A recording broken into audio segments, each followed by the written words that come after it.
Welcome to YouTube's favorite comic book channel, Cartoonist Kayfabe. My name is Ed Piscor. I'm Jim Rugg. The Weird Worlds Artist Edition is the subject of today's video. This is 150, 180 pages of Basil Wolverton Mania on display today. But before that, we want to let you guys know about Cartoonist Kayfabe Comic Book Christmas in July. This is our effort to create more comic book readership, and the way that we've chosen to do that is to hit the free little lending libraries in our neighborhood across America and stuff those things to the gills with whatever kind of comics you have, man. Be it your doubles, if you're a cartoonist, send your comp copies, whatever.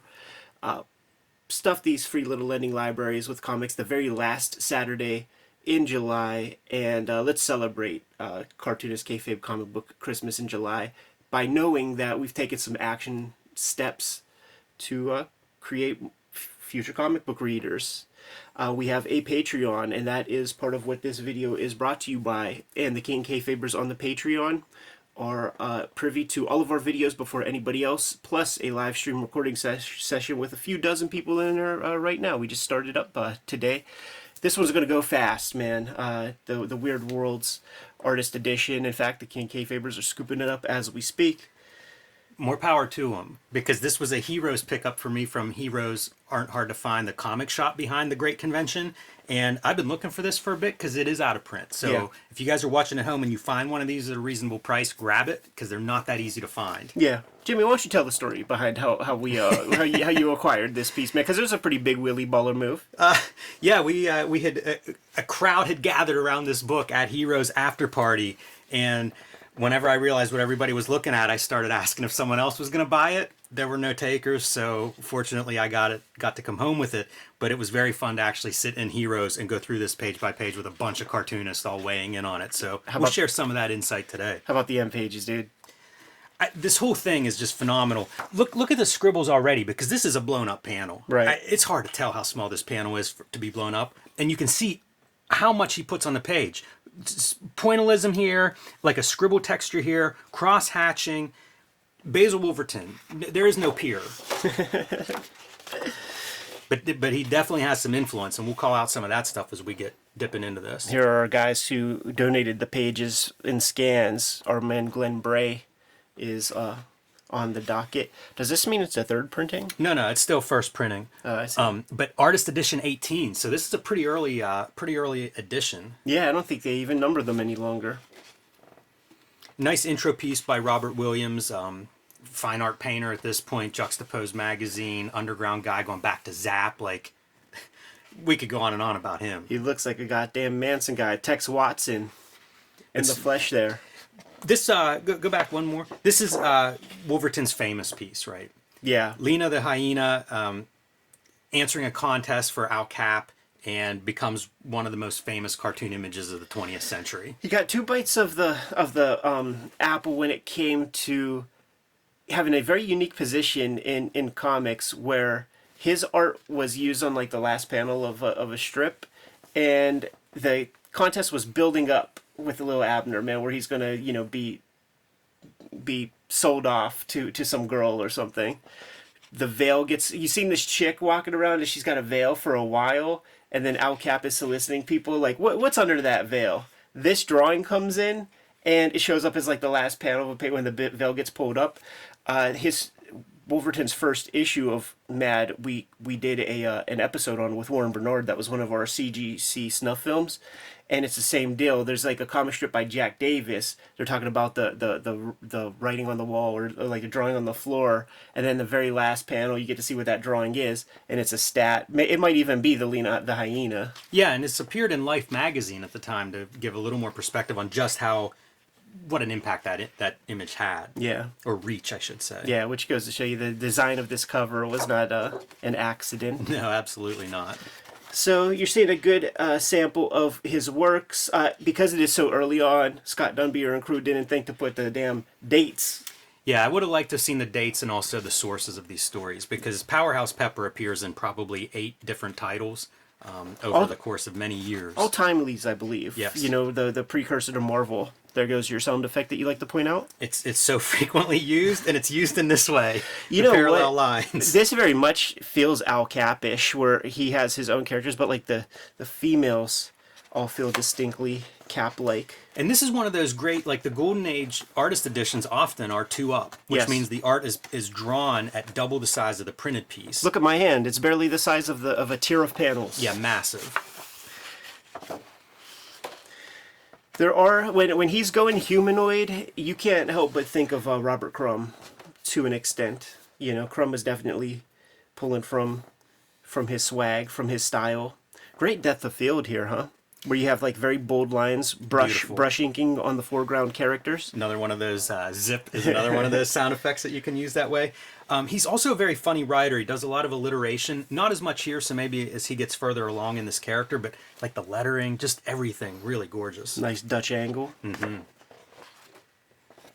Yeah, you're right about creating that foreground background, especially like the atmospheric perspective on those background buildings. Can't really take nice. it. Yeah, can't take it for granted in this era. You know, like these guys were just slapping together comics, and Powerhouse Pepper was kind of like an afterthought comic. Like these would show up in superhero comics or like romance comics, and it's like they just needed to fill another couple of pages. I think he was always a West Coast guy. Am I wrong? He's from the Pacific Northwest, and Fana has put out a couple of books like really reprinting all of his stuff, but also telling his biography. Yeah. Had a hard go breaking into comics from 3,000 miles away from New York. Rejections, miscommunications, lost art, everything that could go wrong did go wrong in his career. So to have a document like this and have the career he had, huge testament not just to his talent, but also his will. Yeah, absolutely, man. You guys have to think about, like, why would Marty Goodman in the heart of New York City even bother with some dude who lives 3,000 miles away when he has 1,000 dudes in town that he could just take pages from? That answer would be the art. That answer would be this. Like, the publisher, who is probably in it to make money, sees this as an attractive thing. There was a sign back there on the cabin, lemon and first aid. Great textures, on even the clothes and Yes. stuff. Yeah, it's funny, Pepperhouse's costume, if you will, just that black and white stripe, but it pops. It does. You know, it really stands out on all of these pages. Yeah, and the function of this is just, it's a gray. So, like, from a distance, it's just breaking up the space a bit. This video is brought to you by the Cartoonist Kayfabe Patreon. You can join at 3 different levels, get early access to our videos to offset the Kayfabe effect, and at the King Kayfaber level, you get access to all of our videos early and the recording session live. It is also brought to you by the books that we make. My latest self-published book, True Crime Funnies, is now available on my website, jimrugg.com. I am actually having a summer sale offering up some of my past comics that have been unavailable online, including my Blacklight comic, Octobriana 1976, my wrestling zine, a collection of wrestling art and covers that I have done over the years, as well as screen prints and out-of-print zines and mini comics like Rambo 3.5, while supplies last.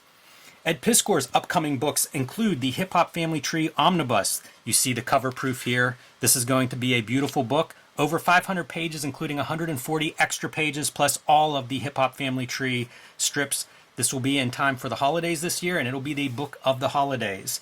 There's also an upcoming X-Men Grand Design trilogy collection. All 3 volumes of X-Men Grand Design coming out later this year from Marvel in one handy volume. These have gone in and out of print, so if you need X-Men Grand Design in your life, and you do, that is the easiest way to pick that one up. Pre-order it now. And Red Room Crypto Killers #1. This is the start of the 3rd and final season of Red Room. These are coming out now monthly, so get those on your pull list. Let your comic shop know that you want to subscribe to Crypto Killers. And issue #3, which is coming out next, has a backup featuring a new set of characters that Ed will be working on for the foreseeable future. So could be a great rock key to add to your collection. And now back to our video. And he's kind of a classic physical comedy guy. Totally. So you see these falls and a lot of physical comedy, you know, rope around a tongue, pulling a guy out a window. It's ridiculous. There's a little powerhouse for you, man. But we're going to go full maniacal as the time goes on, dude. You know, we've talked like Fletcher Hanks as a cartoonist. We've talked about a few times on here. You see some of those parallels. In this golden age, there were a handful of guys that came out with their own voice and style. Yeah. And Basil Wolverton may be the #1 guy in that regard. Absolutely. You ain't putting this guy on Superman. You know, he's independent of the studios that would have been producing work at the time where you had a bunch of different hands involved and kind of rounding off the edges. Not so with Wolverton. Right? Like the crumb is there. Crumb is, yeah, there's a huge influence, I think, on Crumb, and you'll see it as we keep going through this book. Boy, the lettering, too. It's just a pleasure. Yeah, and it's clearly his hand. Like, that lettering is not on other comics. I mean, look at this, you know? Gorgeous. That's a day. That's a day's work. And this is at a time whenever people really are dashing out comics as fast as they can churn them out. You know, with little to no consideration. It's like, get it out the door, we're getting paid by the page, and not very much. I bet you this here is editor shit. His name isn't Clark Berserk McJerk. It's Piston Pete. And then the editor goes on a 2-hour lunch. It's so silly. You can't heat this room with a blowtorch. You say that, but when we had our last little blizzard over here at the Whitaker Projects, somebody had a charcoal grill in their house, and they got arrested for the verbiage was something like inciting a catastrophe. Wow. The word catastrophe was in the charge. I believe it. Man, we were talking about the gray patterns. Look at this for an outer space pattern. And you're still getting a different texture than on your planet. And the swish continues to rule. We were talking about this kind of stuff, man, and this is like a modest example of like you decide the treatment that you're going to give, the gray treatment that you're going to give to make that lettering pop. So then maybe you start at this corner or that corner. At what point do you say, fuck? Like, now I got to do this for the rest of that? like maybe just even that corner? Yeah, the corner. The corner on the top of the S is where I'm like, oh boy. Or like this, where you're like this and you're like, oh shit. It's so gorgeous, though. You know, like you look at this and it's scribbles. Yeah, it is. It's just such an interesting texture. Little loop-de-loops to create outer space, and it totally works. It does not like spatter. That one-line style. You know, you can imagine the pen just not coming up. Just yeah. Scribble, scribble, scribble till you have the texture you want there. And, you know, you can find Wolverton reprints. Like, Dark Horse has done some. Fantagraphics has done some. I've pulled them out of dollar bins. Yeah. Yeah, off the reprinted, you could find, like, old weird 70s reprints. And Glenn Bray's name is all over that stuff. Yeah. Yeah, we looked at Glenn Bray's art book collection. Blighted Eye. And he does a lot of great artists in there, but Wolverton was one of those guys I hate to say rediscovered, but I think he definitely brought him to another generation. Right. That's really sweet. It's so cool. It's very thoughtful as a cartoonist. You see this kind of stuff, and I start to think the Fleischer Studio had an impact on Wolverton's ability. It could be. You also note like how good he is at lettering, from sound effects to even like these cartoon symbols. You could reverse engineer this and say, what skills do you need to be a cartoonist? Especially a cartoonist who's doing it all yourself. This is coming from a bunch of different hands, so like whoever scanned these pages are really like jacking up the values. Yeah. So you could just barely see a little bit, because like I was looking at that and I'm like, there's no way it could be that red on the original. Yeah, there's some color correction there. And for people at home that don't know what we're talking about, compare the last spread to this one where you can see the yellow of the paper a little bit, and even that's cleaned up. I would Yeah, bet. yeah. You see no brush strokes. That's the thing with all of these. But I think that some of it might have even just been the artist edition finding its footing. That's true. Man, this is a great example of that kind of maniacal obsession, because we had looked at scribbling. These are not scribbles. It's perfect circles. These are like circles shapes. on circles. Like, this is drawing 25,000 circles.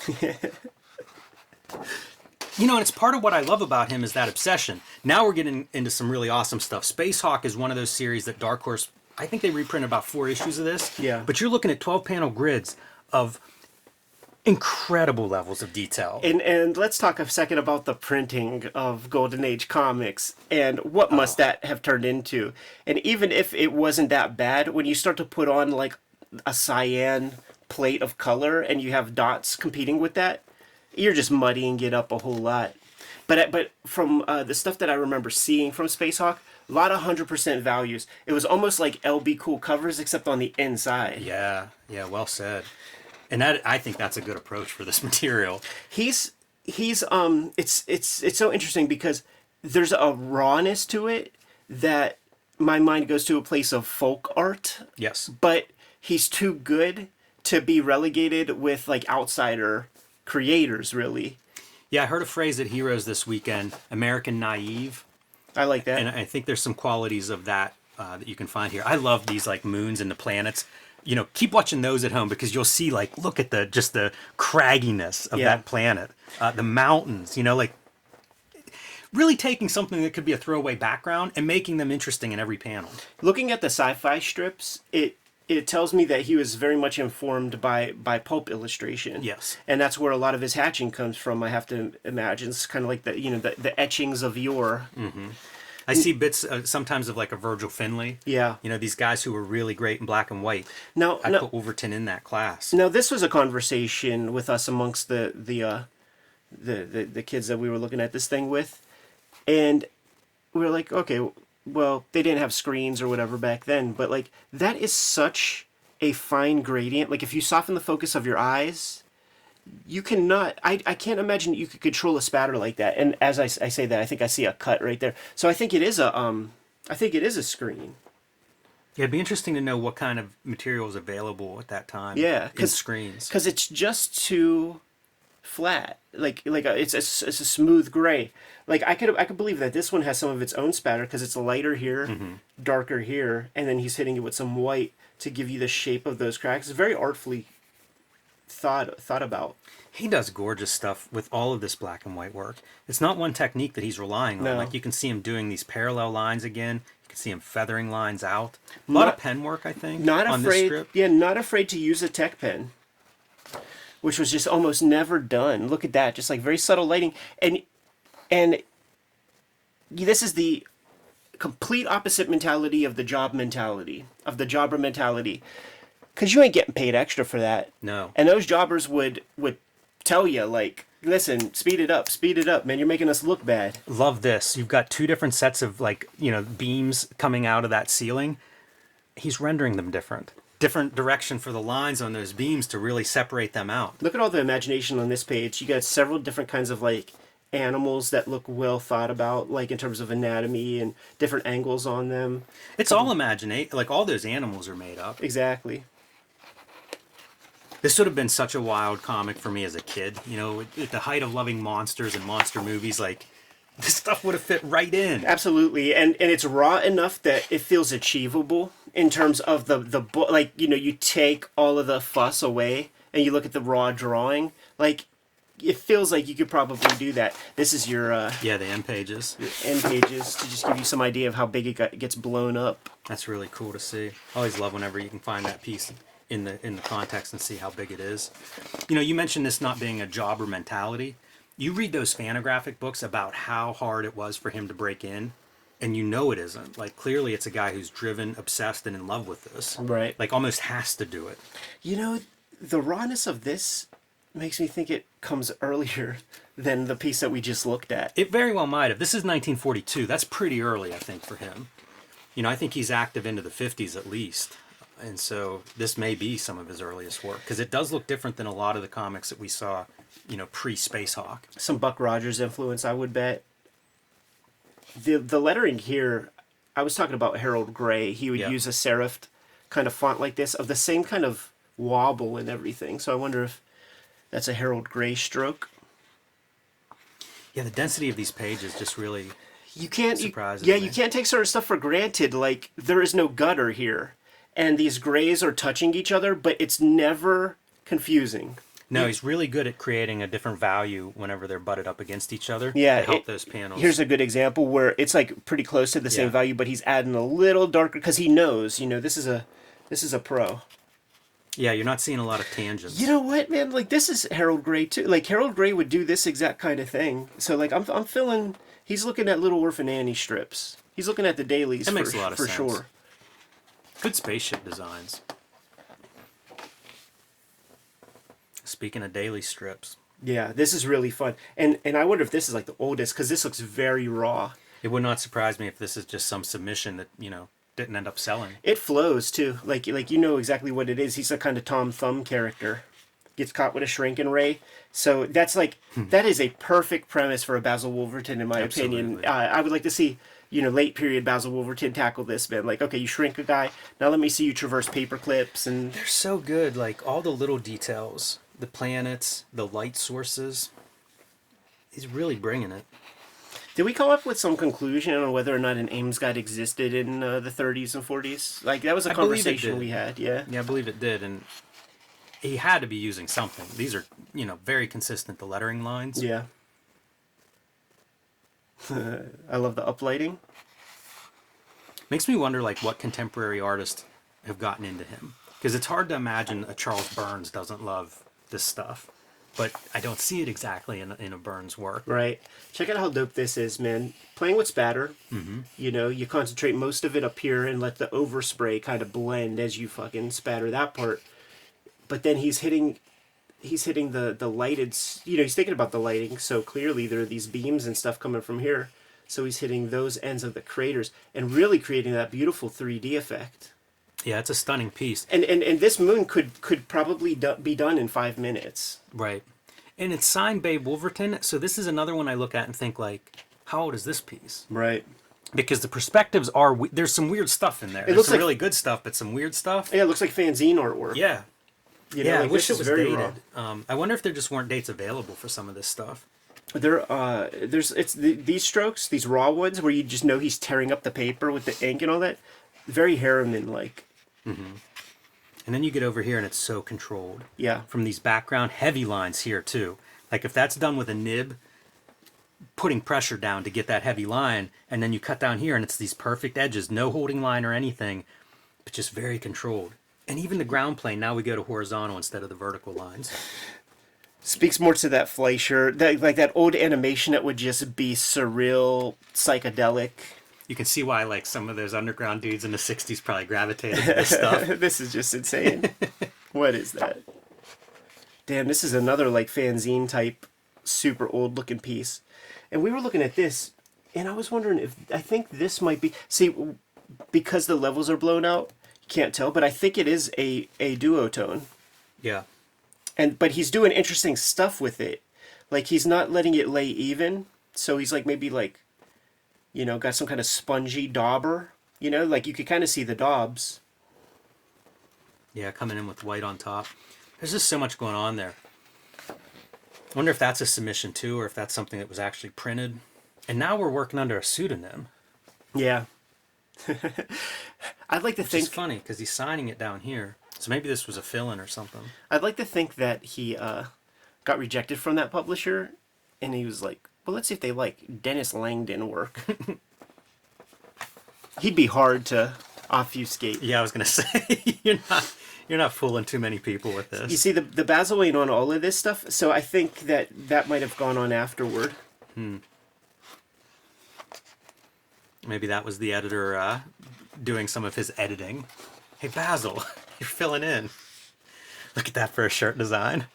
Amazing shirt design. Great textures. Stuff, like, when he started to develop this style, it took him a while to figure out how to draw the girls. Like, that's pretty fucked up. That's very scary.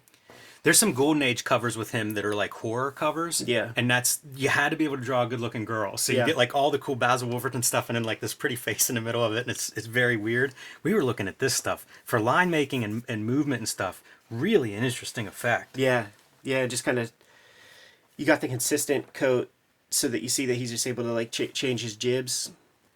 Look at that cauliflowered ear, dude. We're starting to push toward the grotesque. I think we're there. We're getting there. You'll see when we're there. This mustache is almost like hair coming out of the nostrils. Yeah. It's so gross looking. Yeah, and that's like, Barney Google or like Mutt and Jeff, like that era of cartooning. Love the big heavy line too, the outline. Yeah. That's a piece I don't think about all that often, but it really pops here. Lets him get that full gray range. Got the bald head neck hot dog, ×4. This is a wild drawing. Such a profile. Could be a cyclops coming at him. All right. There's that girl again. She's the stuff of nightmares. It's strange.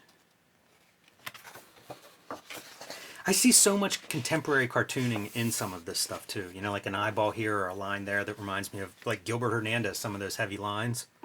So I imagine this is a script that he's like showing an editor how to beat your wife. Something tells me it didn't get fully developed. Yeah, surprised to include this one. I don't know that this is a hit. Well, you got to include it all. I'm glad they did. But maybe if it was a 2023 book, it wouldn't be in there. This feels later, right? Like getting into more of that mature kind of stuff that we would see in Yeah. in his Mad Magazine type illustrations. I feel like this actor's in Goodfellas. It's a funny version. It is nearly Harvey Pekar. Really makes you think how much we could be pushing character designs. Totally. Because he is a wide range of these. Look at that backed out lettering. That's never easy to do. Right. Well, see, we're not getting the full picture because the levels are blown out a little bit, but I guess you're suggesting that it's all ink. It looks outlined to me. Now we're in full Crumb mode, right? Like the stuff that Crumb probably was directly like looking at, because like that is down to his proportions. And then you gotta appreciate some wrestling. Yes. Throw some wrestling strips in there. Putting some tickle powder in his drawers. I was watching Tales from the Territories, and there was a lot of like Tiger Balm, and like when they were describing what they were doing to each other, it's the most vicious because it would be like every sensitive part of your body, like the underarm of a t-shirt, and it's like you just know that skin probably is the most sensitive and fucked up. More your circles. Mm-hmm. And you could see like he's starting to butt things up against the guy, so he has to make some creative choices to get this character to still pop. And it's not fully successful. You probably would want to give even more of a margin, thinking in terms of how this is getting reduced and for publishing. Yeah, I wish there was more info on that too, because these are spot illustrations for something. Probably a magazine of some sort or a comedy magazine. So we talk about like you develop a style, but then you have to get everything to work within that style. And he's really achieved great water texture with his maniacal hatching. Yeah, beautiful clouds too with those parallel lines for a sky. Something I often praise Al Williamson on Daredevil for doing that kind of effect. And to me, I think of this as kind of his mature look. Sure. There will be a more mature piece sooner than later. We got to see some Wolverton at the Billy Ireland, and he works on 500 Strathmore, which is like the best Bristol you could get. Yeah, heavy illustration board. Yeah, look at that, paste up eyeballs. He wasn't happy with what he first put down. Good eyebrows. If you just had your eyebrows, it's like Eugene Levy or something. Yeah. Somebody like that. I enjoy these 3D teeth. Yeah. That's old school, man, when people used to have the wooden dentures. All right. This is fun. Ballpoint pen, red ink. Probably red ink. Yeah, ballpoint pen from like days of yore, that shit would be way gone. It would be yellow. See, this is mature Wolverton. Yeah, is that a 72? I guess so, huh? This might be the stuff that Glenn Bray commissioned. Yeah, for that little zine he put together. Look at this, man. Yeah, drawn for friend Glenn Bray. That's amazing. With the thanks to the manufacturers of Cheerios. I feel like this could be our thumbnail for a comic drawn by an older fella.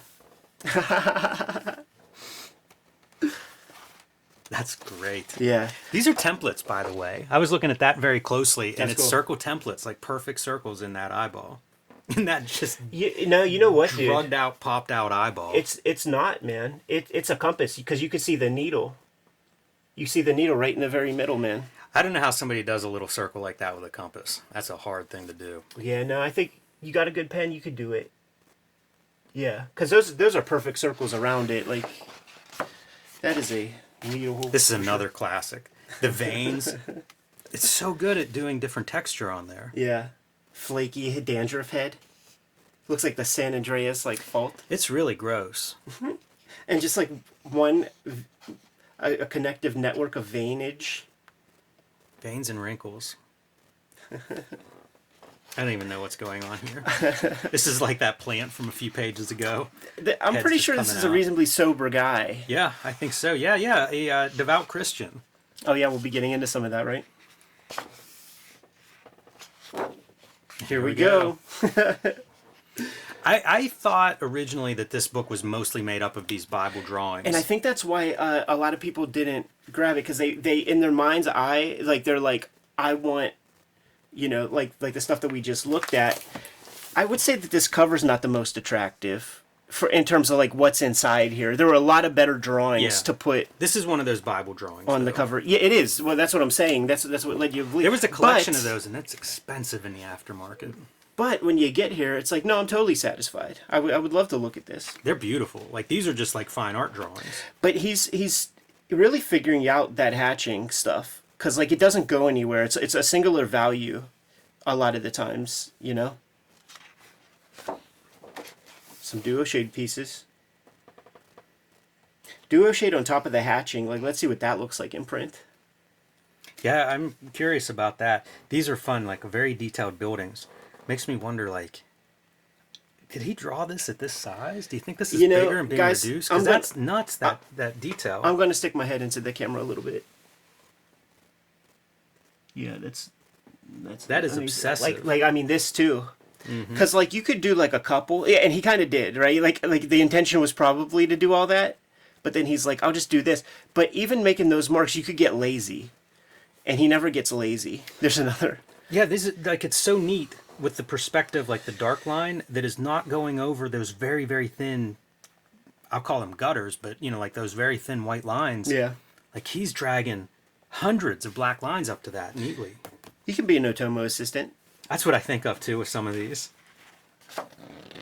Yeah, there's your cover.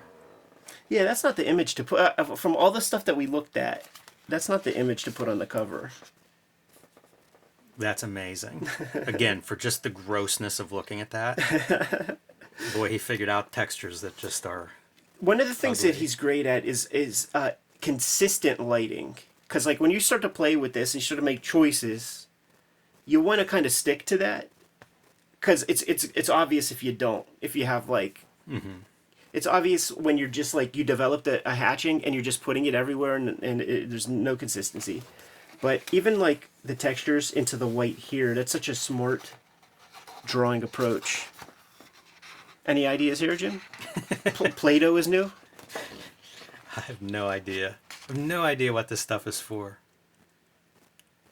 It's wild. It's so creative. Like brain texture, but not brain shape. Right. Just floating in that dude's soup head. The Adam's apple's disgusting. It keeps that cartoony element too. Like those eyes are classic cartoon eyes. Yeah. But just grafted onto the most disturbing everything else. This really bothered me. Like having to, like Yeah, it's good. because it looks like he got hit with a hatchet a bunch of times. I like how he does the Play-Doh or the spaghetti hair. Yeah. One more of those textures, but really stands out. And if you look close on these, you can see that he's making those thick lines with several pen lines. Yeah. Yeah, this too. Like you could see some void inside. So it's like maybe he put the dip pens down. Now this is a revelation. Never seen him play around with airbrush before. Those look really great, like looking at the monitor. Yeah. They look so tight whenever you reduce them a little bit. It's another one of those strange images. And look how close he is to the edges of the page. Like, just really filling up the space. Also looks like that old Fleischer Brothers kind of animation. It does. Like, I wonder if this would be in magazines. Yeah, I wonder if this would be hanging out with Robert Williams. Because I would guess he would have some airbrush stuff laying around working on cars and things. Right. There's your throat goat. Nice tonsillitis. That got a pop. I think this guy was at Heroes Con. I think 4 of him were at Heroes more Con. than one. Him and his 3 triplet brothers. See, this is fun. This feels like just inventive, like he's drawing and kind of like thinking of weird stuff to put on. It's all consistent. Yeah. Doesn't veer off at all. Getting Roman with it.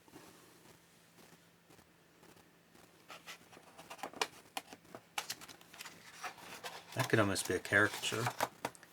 Several of these, it's like there's an element Wow. of Hirschfeld to begin, and then you just Yeah, that's a good call. add the. I love that you see him doing, like, he doesn't have stock eyes, doesn't Right. really have stock anything. Yeah. Yeah. You know, but even these ears, look how different they are. You know, Totally. like, I always think, I draw the same ear every year I draw. Right. We'll have to cut that out. Me and hacking out ears. But, you know, like, how different these two eyes are, right? Like, you've got two women characters there, very different approaches to eyes. Yeah. Lips, nose, all of it. I feel like I've seen her a couple of times. It's a proto Karen. That's great. But even here, like, look how different the eyelashes are. If you look at those last 4 drawings, Yeah. totally different approaches to eyelashes. Brothers Grunt. Yeah, you could learn a lot for character design going through this book. The key to a lot of this kind of stuff is do not be symmetrical. Like, have a fat part, have a skinny part compared to, like, the other lines. Like, the taper like this rather than like that. Even here you have it. It is skinnier up top and then it gets wider.